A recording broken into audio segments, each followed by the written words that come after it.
Hello, good afternoon, everyone. I'm Rupal Thanawala, and you are in the afternoon session of Uniting Indies Minority Community. Year 2020 has been full of challenges, pain, hurt, and injustice. However, a series of events have also awakened us.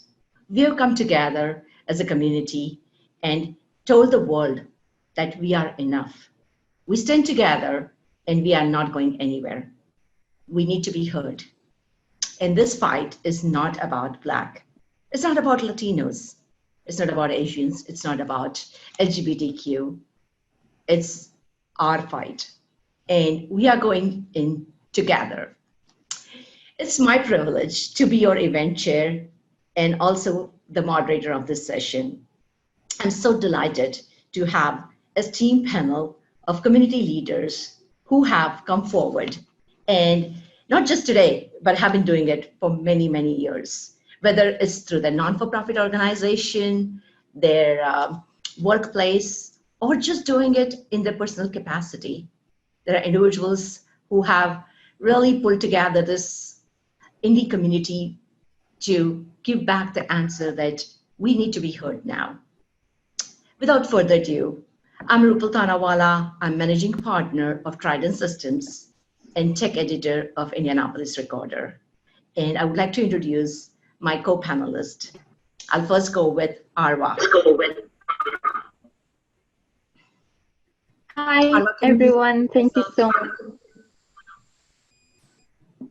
Yes, can you hear me? Yep. Hi, everyone. Thank you so much for joining. My name is Arwa Ghalawan. I work at Infosys. I'm the diversity and inclusion lead. And it's my honor to be with all of you. I also serve on two boards, Immigrants Welcome Center and Girl Scout. Thank you. Next, I have Darryl Lockett. Thank you so much for convening this panel to InnoPower to Indianapolis Recorder. My name is Darryl Lockett. I'm the executive director of the Kennedy King Memorial Initiative here in Indianapolis. Mission so beautifully to eliminate injustice and division here in Indianapolis. Thank you so much. Yecenia Tostado. Hi, everyone. Good afternoon. I am Yecenia Tostado. I'm the executive director of Project Azul, which is a nonprofit focused on identifying individuals who are unemployed or underemployed and providing them with career support as well as training opportunities to get them into better jobs that provide an opportunity for career advancement. Thank you. Mary Clark. Hi, I'm Mary Clark. I'm the Executive Director of the International Marketplace Coalition. We're the organization that's rebranding the west side of Indianapolis as an international destination known as the International Marketplace. Home to almost 100 different languages, a place where everybody is welcome. Thank you. Joshua Driver. Hi, everybody. I'm Joshua Driver, co-founder and CEO of Selflessly, which is a certified B Corp and tech company that manages corporate philanthropy, and then proud to serve on the City of Indianapolis's Office of Minority and Women Business Development Board, and I run the Contract Compliance Committee for XBE certification. Thank you very much. The way we are running this, going to run the panel is, I'm going to pose some questions, but I highly encourage panelists to have conversations amongst us. I really want this to be something, it's a very interactive dialogue. And I'll be also looking at the checkbox to see if there are any questions from the audience. However, we will take the audience questions a little bit late because I know that panelists have some wonderful conversation that they want to lead us into. So my very first question is going to be, we are at such a pivotal moment in times, it's truly unprecedented time that we are in. And how do we not see this time of empathy and engagement as a moment, but really make it like a true movement? We don't want to lose this opportunity. And I know when we were having this conversation, Darryl, you had some great thoughts about it. Yeah, I think it definitely is a moment, but it speaks to a long suffered history that many individuals have lived under here in Indianapolis and across the country. The pain, the frustration that is sort of boiled to the top and then boiled over in many instances is centuries deep. And some of these frustrating, just inequities have existed within families and communities for generations. So I think first we need to seize this as an opportunity to reach out to one another, to learn from one another, to grow in an understanding and an appreciation of our differences, because our differences are what make us this sort of beautiful tapestry of a city, a tapestry of a community, and allow us to be the best that we can be from a sort of asset-based perspective. But also going back to the history and understanding that the circumstances that we find ourselves in, or that any individual might find themselves living under, weren't necessarily of their own doing. So many of these things were policies and even codified procedures and actions that were legislated, that were legal at a time, and reconciling that history so that we can get to a place of truth to then move to this reconciliation that we all desire. And once we, have these conversations, forge these bonds and forge these connections, committing ourselves with our hearts, our heads, and our hands to the task at hand is really going to continue this drumbeat, because the empathy is beautiful. We're seeing commitment, from, communities that have for, generations been able to turn a blind eye in this sort of benign neglect sense, that are now coming to the table asking, what can we do to help? What can, I do to make a change? So, let's keep that drumbeat going, and let's harness this so that Indianapolis can be as strong as it can possibly be. That's awesome. Thank you very much. Mary, you have lived for your entire journey in Indianapolis. You grew up here as a young kid. You've seen our community transform in a beautiful way. What is your experience from growing up as a young girl and now leading International Coalition on the West Side? Wow, that's a question. So you're correct. I've lived here all of my life. I've seen, I grew up in an era where Blacks and whites were mostly separated. And also during that time, it was just the United States as a whole was a Black and white community. Yes, there were some other communities here, but for the most part, we were Black and white and we were separated. And I think I shared, I've shared many times that for myself, I grew up where you could go to school and walk through a neighborhood where you're called out of your name. Someone might sing a song about 1, 2, 3 little colored people, trying to be nice about it. But, I can tell you this, though, I never really, even though going through this period or these different decades here in Indy, never really thought of myself as a racist person, right? I was raised to think that we're all the same and we all have value, even though going through my journey, as you can say, I may have a teacher that have told me that, you know what, Mary, perhaps you shouldn't think about when you go to high school taking something as simple as algebra, because you don't have the brain power to be able to learn this thing, and then only to get into school and find out that this is where you should be. So, you go through life with people always pushing you down. And as Darryl said earlier, or he kind of alluded to something like, it wasn't always our fault that we, as a people, may not be able to reach our full potentials, right?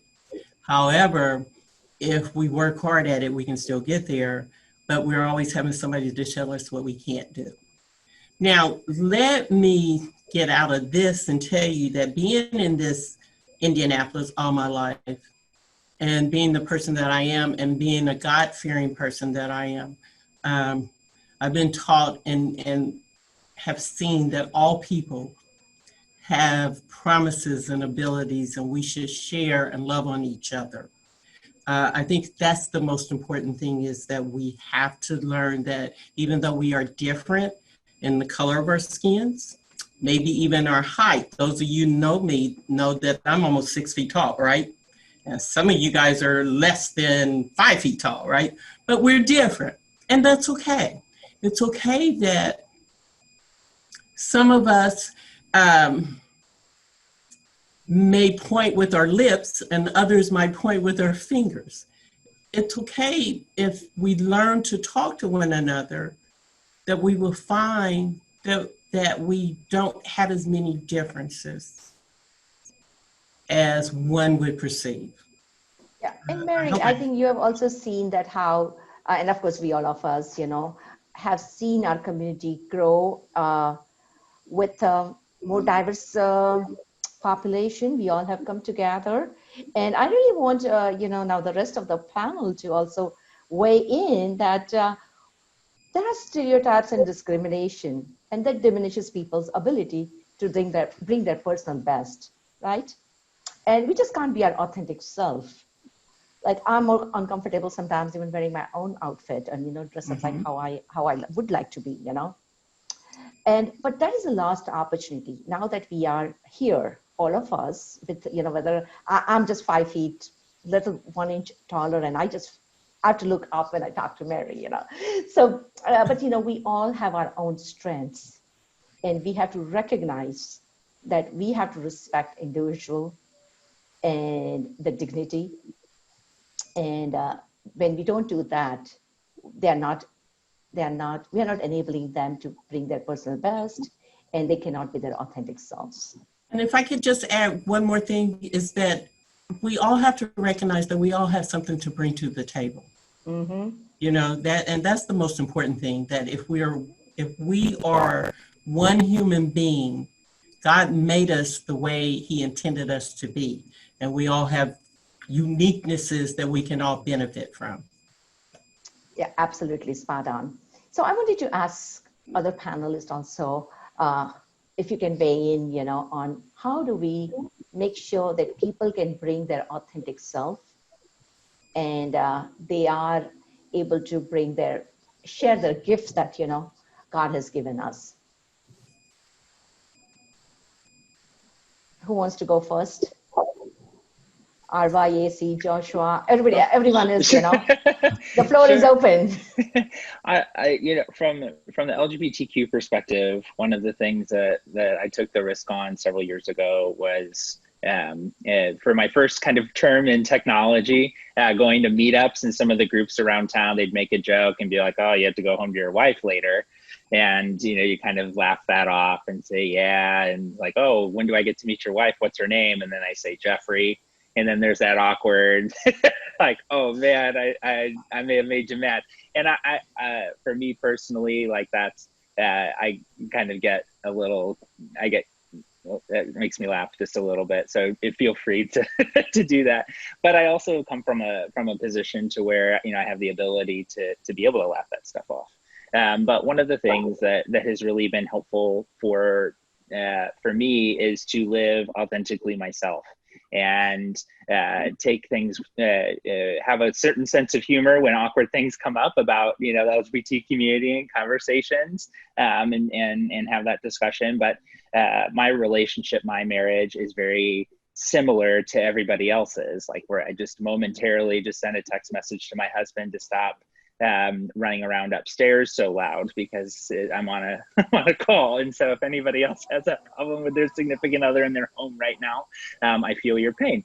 So, and that's what has hopefully made me relatable, even though I am in a same-sex marriage, to people that may be in opposite-sex marriages, is that we have the same roller coaster that a lot of people experience. And so by me bringing that forward, talking about Jeffrey and the stuff that, you know, we experience, I think that hopefully that's helped other people feel like they can share about what's going on in their personal life, career life, and how that affects them.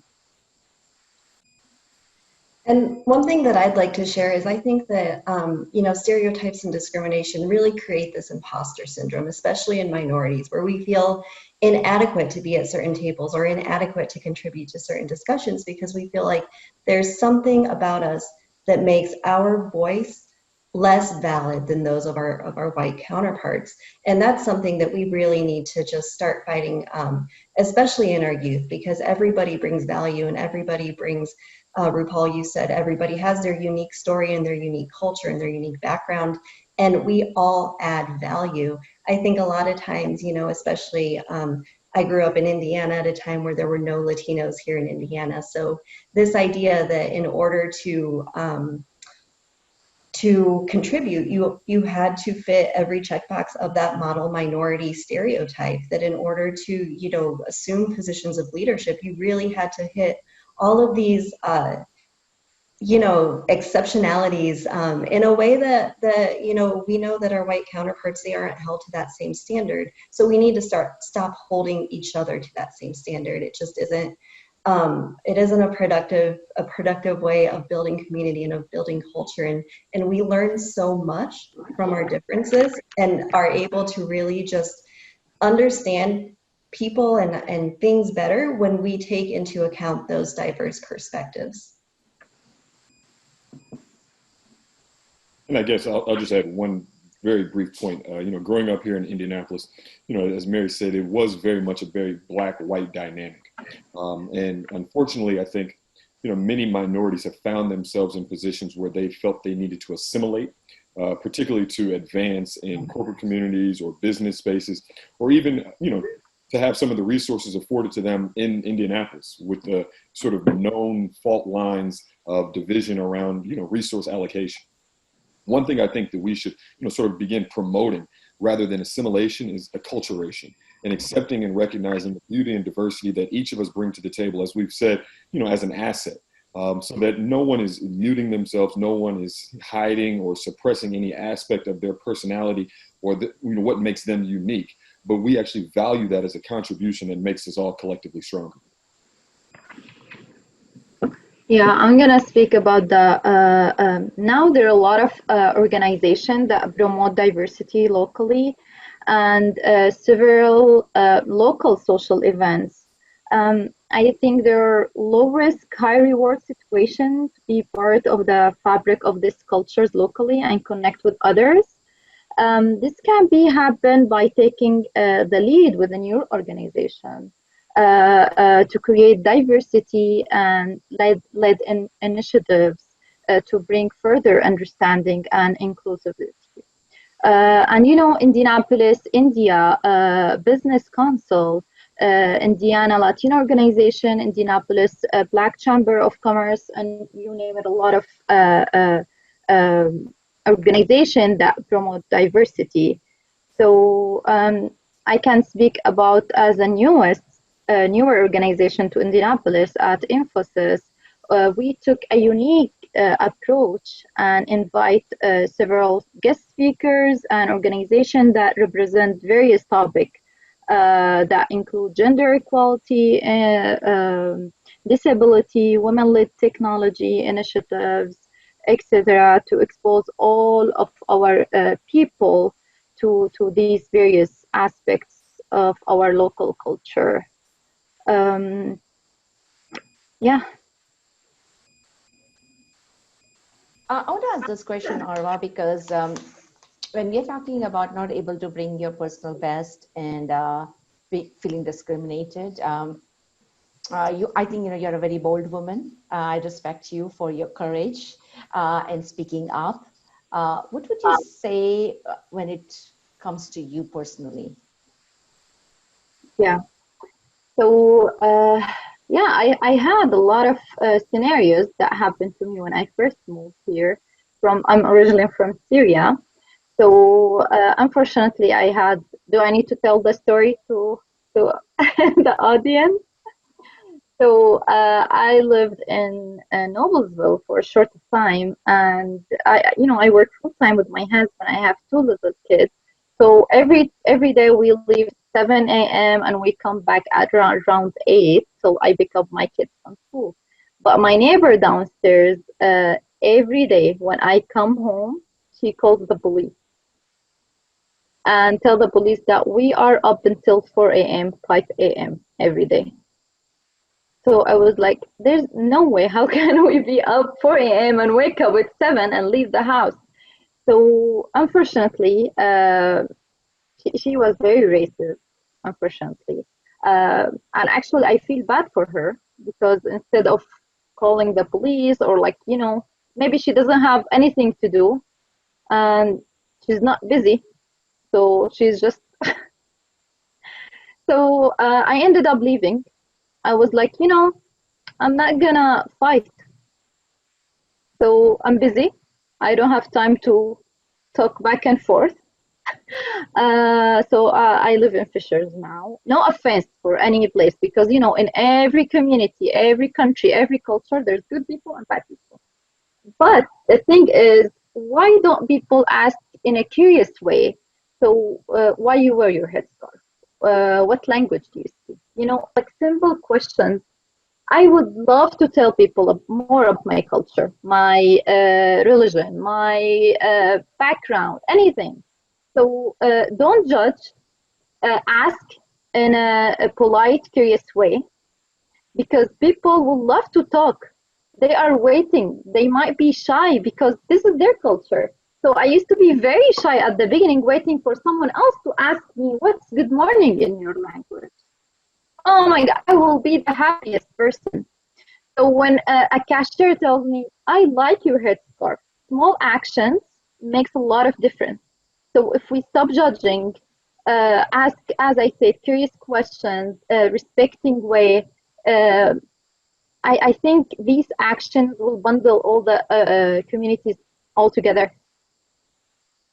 Yeah, and I think, Arwa, you make a good point, and probably this is one of the reasons, and again, I will lean on, Darryl and Mary on this question, is probably this was the reason why we have certain neighborhoods in Indianapolis, even today, are having certain ethnic backgrounds, and, people then just felt comfortable living there because they were not comfortable based on Arva's story. They were just not comfortable being in places where neighborhoods were not as diverse as it's probably now, at least.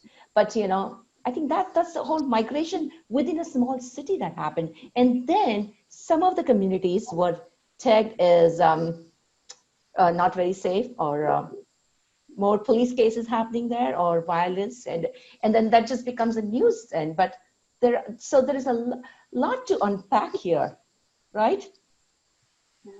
Well, definitely. And I sort of hearken to the words of Dr. King, who said, we fear each other because we don't know each other. And, that is, sort of incumbent upon us. And I'm glad, fellow panelist Josh, is able to laugh, a lot of things off. But the burden shouldn't be on Josh. The burden shouldn't be on any minority to, have to figure out how to navigate living daily life. And that's where, when we arrive to this place, we will fully feel the inclusion that we're all seeking, whether that's in a workspace, whether that's in a home community, because then I saw someone wrote in the chat, Noblesville is missing out on a great asset because, Arwa, you moved from Noblesville to Fishers. And when they realize that each of us brings value to enhance, the collective, that's when that respect that must come first, that sort of level of understanding, reaching out to one another to learn is really going to bring out the sort of bonds that we need to strengthen us as a people and as a united human race. This is a beautifully diverse panel that, comes from unique backgrounds, unique experiences. But, the commonality is that we want the best for Indianapolis. We want the best for our families. We want the best for our loved ones. And, focusing on that, centering that we all share that in common and that there's more that unites us than what we allow to divide us is really going to get us to where we want to be. Absolutely, point on. I have to 100% agree with that. Man, here in the international marketplace area, we're learning, and you guys have heard me say this many times, we're learning that it's really 3 simple models that we can work with. Everybody wants the same thing. Everyone wants to be a part of a loving family. They want to belong to a welcoming community. They want to have a chance at a great education. I think here on the West Side, I heard somebody about some people don't like to come to an area because they think there's a lot of negative activities happening. Well, we're one of those areas that for a long time people thought, well, I'm not going to the west side of Indianapolis because, you know, you're probably going to get killed if you walk down the street in the middle of the day. Well, you know, these are stereotypes that have been brought on because as the area was transitioning from a traditional retail district to an area that's open and welcoming to everybody of all colors, you know, I like to not think that my white brothers and sisters felt fear being around people that look like me, but that is the case, right? But while we were some were moving out, others were moving in of all different hues, we found that we probably had a lot more in common, even though we didn't come from the same areas of the globe. And we're learning now that our differences aren't so different. We're learning that we all want the same things. We're learning that if we talk to one another, we might find, and I use this example a lot, that my Burmese brothers and sisters, where they came from, you know, and they moved to the States and they might cut the branches off the trees because they're fearful that snipers might be in the tree. But if we started talking to them earlier, right, we might have been able to save some beautiful trees because we would have told them they didn't have to cut the branches off of their trees because there are no snipers in the trees here in Indianapolis, right? Absolutely. We just have to talk to one another. And that's what's happening here on the west side of Indianapolis. On one block, I always tell people, on one block, you can go to Cuba, Peru, Ethiopia. These are businesses that are neighbors. You can go to China, Mexico, Greece, Japan, all in one block. And these are neighbors that have learned how to live, work, and play together. It can be done throughout the city, but we like that it's being done here on the west side. And I think collaboration is the key, you know. And yes, see, I want to ask this question. So first of all, hate crime is not acceptable in this place. We have to acknowledge it. This is so much social injustice happening. And particularly, you were mentioning that, you know, in past few years, you know, Latinos have also experienced in Indianapolis some injustice. I want to just give you a couple of questions. And then how did you and Project Azul turned into an opportunity, not just for Latinos, but for everyone? Because from this point onwards, I want to really, you know, shift all the gears to collaboration from all of us. So, you know, I'm giving you two questions, which probably every panelist has to answer that. How now we are moving from, okay, we talked about diversity, but now let's talk about the collaborations amongst the community, because that's the power of it. So, Yessie. Yeah, so one of the things that I think we have to just really understand is that we all do better when we all do better. That means that our brothers and sisters of every group, of every marginalized group, we all have to realize that we're in this fight together. So any progress is progress for us all. And I think, you know, one of the things that I'm a big data person, and one of the things that we see in the data is that the disparities between the Black and the Latino community are the same, whether you're looking at education disparities, health disparities, workplace disparities. The numbers, unfortunately, are neck and neck the same. They're poor outcomes for a lot of our communities. And you know, the opportunity to unite, the opportunity to create programs and policies and look at different procedures to improve these outcomes will create a more equitable future for us all. So one of the things that Project Azul does is we are a workforce development organization. As I mentioned, we're a non-for-profit. Right now, our efforts are focused on the logistics and light manufacturing industry. And we are basically working with entry-level workers and providing them skills-based training so that they can progress into better opportunities, better jobs, jobs that lead to career advancement. And we know that that's really important. It's not an effort that focuses just on Latinos. We focus on every group that basically is in an entry-level position. And we know that those entry-level positions are largely held by minority populations. So we're really building, better opportunities and better futures for our Black and Brown communities here in Indianapolis through our training and support programs.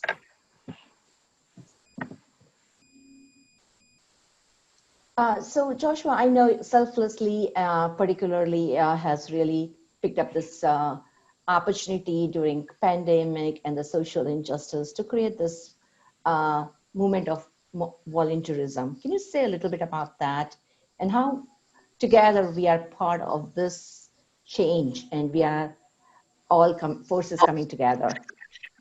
Yeah, absolutely. On principle, I firmly believe that there's power in partnership, and that even though our technology is designed for companies to connect with the causes they care about, we take on the additional responsibility of also acknowledging things that are going on in the world, and how do we connect our thousands of users in our app to organizations. So we want to move people from posting a statement on a social media platform to actually doing something past that.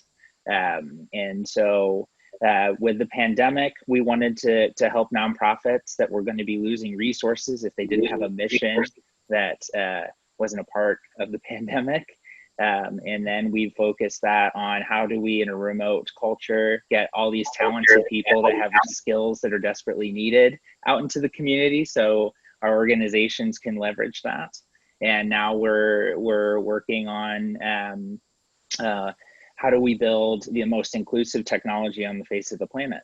And so our system has accommodations and probably the most comprehensive filtering system of volunteer opportunities, so that people aren't turned away because of who they are, accessibility, accommodations needed, or medical precautions, because we don't want people to be turned away. That's a terrible situation. And so while that's probably not what our system needs to be doing, I don't think that we get extra revenue because we have that. We think it's the right thing to be doing.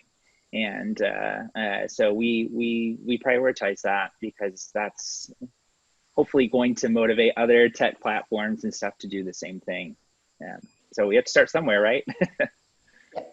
My last question is going to be, because we have 3 minutes left for this panel, and everyone, quick round robin I want to do, and that was the one question I got actually in advance from somebody. There's so many individuals who want to be allies and they support other communities, however they don't understand how to do it. What advice would you give it to an individual who wants to be an ally, be a part of this movement? I'm still going to use, Darryl, your statement. It is not a moment, but it's a movement. So how can we make sure that, those who probably struggle to even be part of this movement, what would you say? And, I'll start with Darryl, you, and, we'll do a round robin. Yeah, I definitely think it is humbling oneself to acknowledge and accept the privileges that we might have. And how those privileges may make it more difficult for us to see the lived experiences of others, to then reach out to one another, to have those, as we say at the Kennedy King Memorial Initiative, those bold dialogues and those courageous conversations, to really get an understanding of what makes us who we are. And when we see that each of us has a unique story to tell, each of us has contributions to make. Each of us are born into unique experiences and environments that shape our outlook upon the world. When we see those, sort of, we can call them idiosyncrasies, we can call them, just, personality traits, dynamics, just characteristics, and see the beauty in that. That's when I really think we can, sort of grow as a community and grow in one another. That's when we're going to share our history. That's when we'll share our culture. That's when we'll share our food. That's when we'll share, it can be fun. It doesn't have to be this very stodgy business, transactional relationship.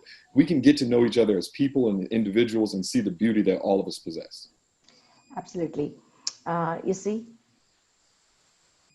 Yeah, so I think the idea of allyship and the concept of allyship is something that's really important. I know a lot of individuals are really trying to learn. They're in this moment of learning, listening to podcasts, reading books, but we really have to go beyond that, right? So what can we do to enact meaningful change so that we create a more equitable future?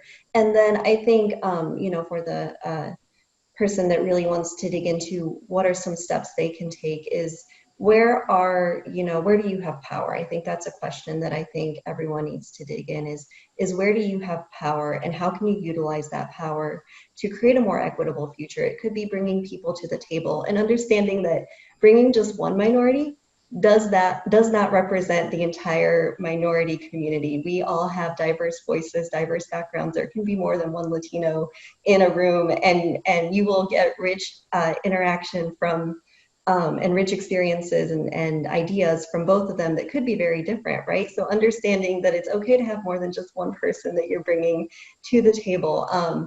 To understand where can you step back, right? Where can you step back and uplift the voices of others? What are other systems where you have power, where you have influence? How can you implement or teach your children about equity and about how to create more equitable futures? So those are some of the suggestions I would give. Mm-hmm. Mary, can I get a quick one because we have 2 minutes left? I want to have this conversations going. So I agree with everything else that was just said, but I think education and legislation are two key things that are a must. And I say legislation, we have to make sure that we're voting for those folks that represent us. And if we vote for those folks that represent us, then we can help control how legislation is given and driven, right? And then education. We have to teach. We have to teach. We have to allow the schools to teach real social skills. Yep, that's fair. Thank you. Arwa? We can't hear you, Arwa. So I think, I'll just go to Joshua. We have literally 30 seconds left. So I want to be mindful of next panel's time. Sure. In my case, if there are questions, I'm hello@selfless.ly. Shoot me an email. I'm happy to ask or answer any questions. But I think, transformative for us, or at least for me personally, is immersing myself in someone else's culture, going to organizations and supporting those and being present at those to listen. And that I'm more of a, I like to be involved and like to immerse myself. And so you can do that. Thank you very much. I really have to wrap this panel discussion, but to our audience and all the panelists, this is a conversation starter. This conference is just the beginning of the conversation. We'll continue having this dialogue as we move forward. Thank you very much, my audience and the panelists. We could have not done without you. Okay, goodbye.